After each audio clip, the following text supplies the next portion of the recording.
Bonjour. Alors hier, je me faisais la réflexion. C'est rigolo des fois comme les jours de consultation se fabriquent. Je n'ai reçu que des hommes hier. Et donc je me suis dit, ça fait longtemps que j'avais pas fait un petit post sur les hommes.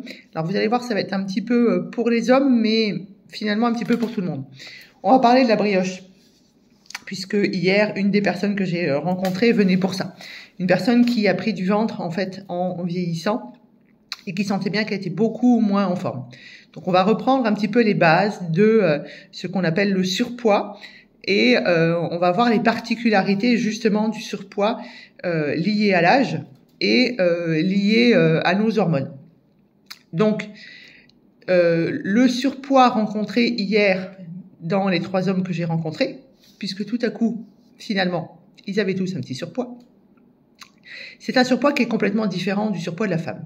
Le surpoids, il va se retrouver ici, donc à partir du plexus, ou on va dire à partir de l'estomac, et il va arriver là, donc vous le voyez pas bien, mais on va être vraiment au niveau plutôt au-dessus du nombril et un tout petit peu en dessous. Un ventre qui est complètement différent du ventre de la femme. Ce surpoids-là, on l'appelle le surpoids androïde. Androïde, puisque justement, andropause, etc., on est dans l'homme, dans les hormones dites masculines, en tout cas d'origine masculine. Mais ces hormones sont aussi d'origine surrénalienne, et comme ça, vous allez comprendre un petit peu ce que je vais vous raconter. Donc l'idée, c'est que à partir de 35 ans, on a un système digestif qui marche de moins en moins bien. Ce qui veut dire que notre alimentation se doit de se modifier avec l'âge. On ne mange pas à 40, à 60, à 70 comme on mangeait quand on avait 25, 30, 35, voire à peu près un tout petit peu avant 40 ans. Tout simplement parce que le système digestif devient moins performant. Et lorsque le système digestif est moins performant, votre corps est moins dans une digestion optimale, donc moins d'assimilation, donc carence, donc je mets de côté. Ça, c'est une des premières causes. Et quand je mets de côté chez l'homme, je mets de côté autour du nombril. C'est ce qui fait cette petite, ce qu'on appelait, chez moi en Lorraine, le ventre à bière. En fait, on appelait ça comme ça. Mais vous allez voir que c'était pas si bête que ça à l'époque. Et donc, chez l'homme, ce surpoids androïde, que certains médecins, que une des 3 personnes que j'ai vues hier a rencontré lui a dit « Mais vous êtes en obésité androïde, monsieur. Il faut vite faire quelque chose. » Alors, oui, il faut faire quelque chose. 2, est-ce qu'on doit parler d'obésité? Je pense que c'est un petit peu fort. 1, on ne travaille plus depuis des lustres avec l'IMC, l'indice de masse corporelle, parce que ça veut rien dire. Ça veut dire qu'on prend votre taille, votre poids, et on en fait un chiffre. Sauf que, est-ce que vous êtes sédentaire? Est-ce que vous êtes actif? Est-ce que vous êtes un homme? Est-ce que vous êtes une femme? Est-ce que vous êtes musclé? Est-ce que vous l'êtes pas? Et là, du coup, l'IMC veut plus rien dire du tout. On va regarder justement les recommandations aujourd'hui, que ce soit dans les nouvelles formations de nutrition, mais aussi en médecine fonctionnelle, dans les risques cardiovasculaires par exemple, dans les risques qu'on appelle de maladies de civilisation, on va plutôt prendre le tour de taille sur le tour de hanche. Et on doit avoir un rapport qui est correct, et ce rapport va être modifié dans les chiffres en fonction de qui vous êtes. C'est ça qui est intéressant aussi d'entendre, c'est de faire de l'holistique individuel comme on fait en école de naturopathie. Les médecins fonctionnels dont je fais partie, alors je suis pas médecin mais je fais de la médecine fonctionnelle depuis très très très longtemps, ils ont rien inventé. Ils font de la naturopathie un peu plus poussée parce qu'ils ont des connaissances un peu plus poussées. Donc, on fait de l'holistique individuel.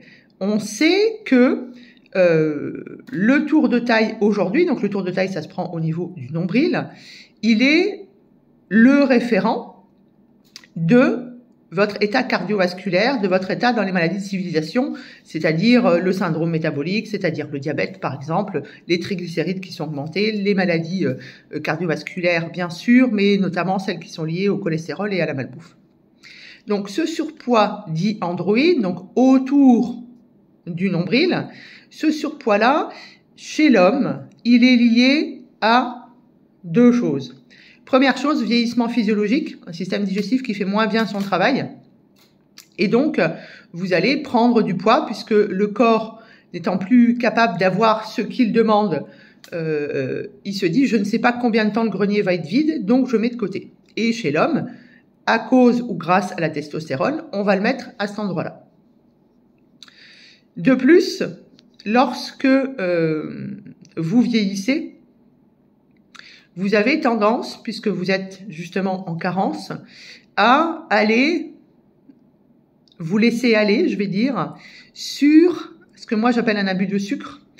Et chez l'homme, le premier abus de sucre, c'est l'alcool. C'est-à-dire que, en gros, hier, j'ai un monsieur qui a un peu monté dans les tours, a été un peu en colère contre lui-même, puisqu'il s'était pas rendu compte que finalement, il devenait un peu addict à l'alcool. Il s'était pas rendu compte que finalement, il buvait un verre d'alcool tous les jours. Ça s'appelle de l'alcoolisme en définition, bien sûr, mais l'idée, c'est d'aller surtout chercher pourquoi et pas de faire un jugement sur ses habitudes de vie.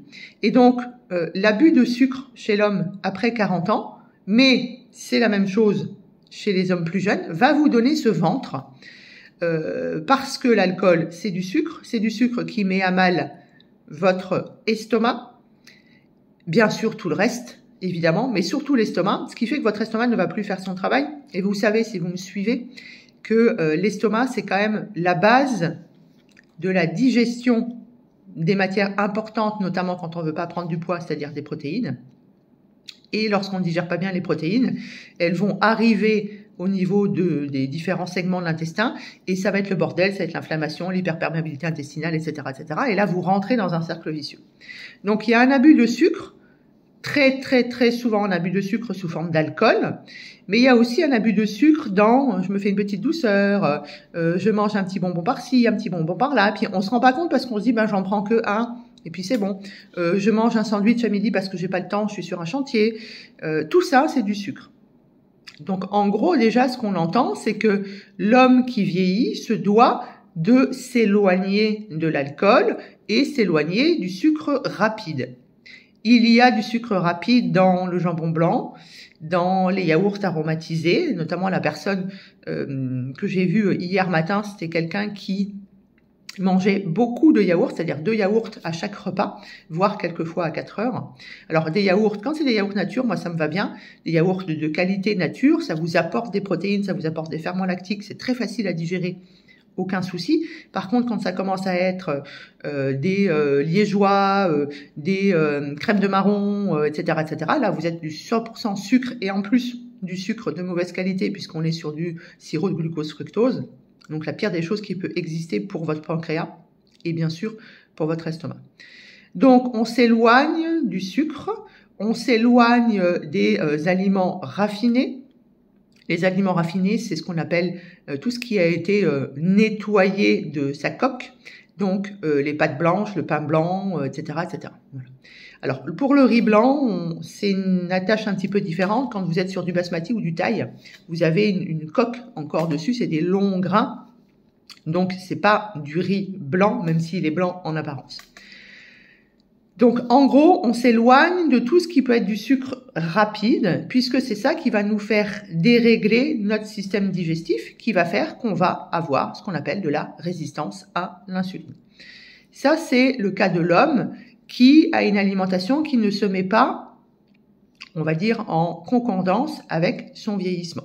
Et notamment avec, plus on avance dans l'âge, plus on est sédentaire chez l'homme. C'est un peu les tempéraments en naturopathie qui se dilatent. Donc on est amusculaire et puis on va descendre comme ça petit à petit, on va devenir indigestif. Et puis il arrive un moment où on devient justement un obèse. En tout cas, on devient en surpoids. C'est parce que on mange toujours de la même manière, mais on a de moins en moins d'activité physique.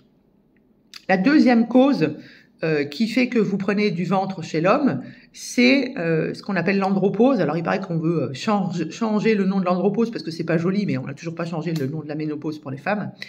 Donc, le fameux DALA, le déficit androgénique lié à l'âge. L'andropause fait que, en fait, votre testostérone, qui est fabriqué grâce à la mitochondrie, donc grâce à la thyroïde, grâce au cholestérol, elle va continuer de se diviser sous, entre guillemets, l'ordre de 2 enzymes, ou l'aromatase, et vous ferez des œstrogènes, et là, vous prendrez un surpoids différent, et on va en parler, bien sûr, d'ici quelques minutes, ou cette testostérone se développe sous l'impact de la 5-alpha réductase, donc une autre enzyme dès que ça finit par ase, aromatase, réductase, ça veut dire que c'est un ciseau qui vient découper. Et là, vous allez faire de la DHT, donc de la dihydrotestostérone, qui est une testostérone qui est 10 fois, 20 fois, 100 fois, en fonction des livres que vous prenez le temps de lire, forte que la testostérone. Ça va vous donner évidemment des problèmes de prostate, mais ça vous donne surtout une perte de muscles et une prise de gras au niveau du ventre. Donc ça, c'est le vieillissement andropause. Il est possible chez l'homme un peu plus jeune, c'est-à-dire avant 50, 55, 60 ans, du coup, comme chez la femme, que vous preniez du poids au niveau du ventre parce que vous êtes stressé. Et donc là, vous tombez dans système sympathique, digestion qui marche pas, poussée, addiction, voire pulsion de sucre, et on retombe dans le premier schéma. Donc le stress fait aussi chez l'homme ce surpoids, entre guillemets, androïde. Lorsque votre testostérone va se découper plutôt avec l'aromatase et donner plutôt des œstrogènes, vous allez prendre plutôt des seins chez l'homme, ça existe, et d'ailleurs il y a du cancer du sein chez l'homme, ne l'oublions pas, donc on prend plutôt du sein, et sinon on va s'arrondir plutôt au niveau des hanches et au niveau du haut des cuisses. Ça c'est si votre corps met plus en avant l'aromatase. Donc l'idée c'est 1, de gérer le stress, 2, de changer votre alimentation, 3, de rencontrer quelqu'un qui s'y connaît en hormones et qui va vous aider à voir dans quel style vous êtes, que votre hygiène de vie vous met plus justement vers un arbre DHT ou vers un arbre œstrogène, et de voir comment avec l'alimentation on peut changer ça. Est-ce que vous avez des pulsions? Est-ce que vous avez plutôt des addictions? Est-ce que vous êtes plutôt sucré? Est-ce que vous êtes plutôt salé? Est-ce que vous êtes stressé? Est-ce que vous êtes sédentaire? Est-ce que vous avez de l'activité physique? On va regarder ensemble, entre guillemets, votre masse musculaire. Et puis, bien sûr, on essaye de changer son hygiène de vie doucement, parce que c'est ça qui va être important, c'est de ne pas bousculer votre corps, de prendre le temps de changer des choses, de comprendre en fait pourquoi on a besoin, avec le vieillissement physiologique, avec tout ce qui se passe autour de nous, que moi j'appelle le yang en médecine chinoise, on a besoin de s'adapter. Et s'adapter, ça veut dire du stress. D'où l'idée de je m'adapte et je prends mon temps pour m'adapter. Voilà, ça c'est très important. Donc ça, c'était la petite partie homme. C'est la partie qui fait que la libido baisse, que votre zigounette, elle marche plus aussi bien qu'elle devrait bien marcher, que l'érection, l'éjaculation deviennent de plus en plus difficiles. Parce que tout ça, forcément, ça va induire une gestion de la circulation du sang aux extrémités qui est pas bonne. Et je vous rappelle que l'érection, c'est lié à un sang qui arrive dans votre pénis. Et donc, c'est une extrémité. Si le sang circule pas bien, logiquement, ça se passe pas bien. Et puis, si on a cette prostate au milieu qui gonfle, puisque la prostate gonfle chez tous les hommes après 50 ans, c'est normal. Avoir des PSA, donc la protéine spécifique de la prostate qui augmente ne veut pas dire qu'on va avoir un cancer. J'ai déjà fait des posts là-dessus, même s'il y a longtemps. Tout le monde, sans exception, tous les hommes vont avoir leur prostate qui va grossir. L'idée, c'est de se dire qu'est-ce que je peux apporter dans mon alimentation, dans mon hygiène de vie, pour que ce grossissement soit temporaire et que ce grossissement, ces cellules qui sont là, qui se développent, ne deviennent pas un cancer. Mais avoir des PSA élevés ne veut pas dire que vous allez avoir un cancer ou que vous avez un cancer de la prostate. Ça veut juste dire que vous avez une hypertrophie bénigne de la prostate. Donc, ça ne veut pas dire un cancer. Donc, en tout cas, messieurs, déjà, moi, je suis ravie de vous recevoir parce que je sais que lorsque je vous reçois, lorsque vous comprenez ce qui se passe dans votre corps, vous mettez en place et vous êtes bien plus à cheval, entre guillemets, que les femmes. Et ça marche vite et bien. Ensuite, ce surpoids, ce qu'on appelle l'obésité androïde, c'est parce que ça s'appelle comme ça, moi ça me gêne un peu, mais le surpoids androïde existe aussi chez la femme. Et pour ça, il vous suffit en fait de regarder. J'ai fait une merveilleuse balade jusque la Sainte-Baume avec des amis que j'aime très fort ce lundi. Et en fait, moi, j'adore observer. Donc, j'observe la nature, bien sûr, mais mon métier, c'est d'observer les gens. Et j'ai observé les gens pendant près de au moins 4 heures. Et je me rends compte qu'en fait, cette obésité androïde, elle arrive de plus en plus chez la femme. Eh bien, l'obésité androïde chez la femme, c'est lié justement au stress et au fait que vous ayez fait des régimes à répétition. Quand on est stressé, on va faire la même chose, plus de parasympathique, donc le système digestif fait pas son travail, on va prendre du surpoids, un surpoids qui est chez la femme encore plus lié aux œstrogènes, à la thyroïde et à la résistance à l'insuline, et un surpoids qui va être difficile à perdre puisqu'il est lié au stress et qu'il va falloir d'abord apprendre à gérer votre stress, votre cerveau, votre « ah bon, mais non, mais moi je suis pas stressé », alors que vous êtes hyper stressé toute la journée lorsque je vous demande de me décrire votre journée. Donc l'idée, ça va être de se dire « il faut que j'apprenne à gérer mon stress et puis il faut que je change mon alimentation.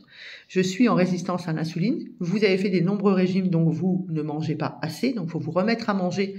Il faut surtout faire de l'activité physique tous les jours pour que vous vous remuscliez parce que c'est le muscle qui va faire que vous allez perdre votre gras. Tant que vous n'êtes pas musclé, vous ne perdrez pas votre gras parce que ici, c'est que du gras qu'on appelle du gras jaune ou des graisses blanches en fonction de si vous avez fait des études de diététique ou plutôt des études de naturopathie.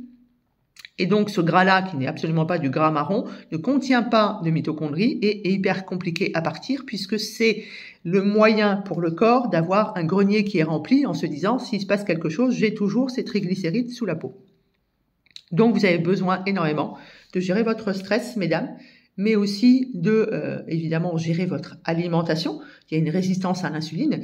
Il va falloir, chez la femme, qu'on puisse bien regarder l'état de la thyroïde. Où est-ce que vous en êtes? Est-ce que vous êtes ménopausée ou pas?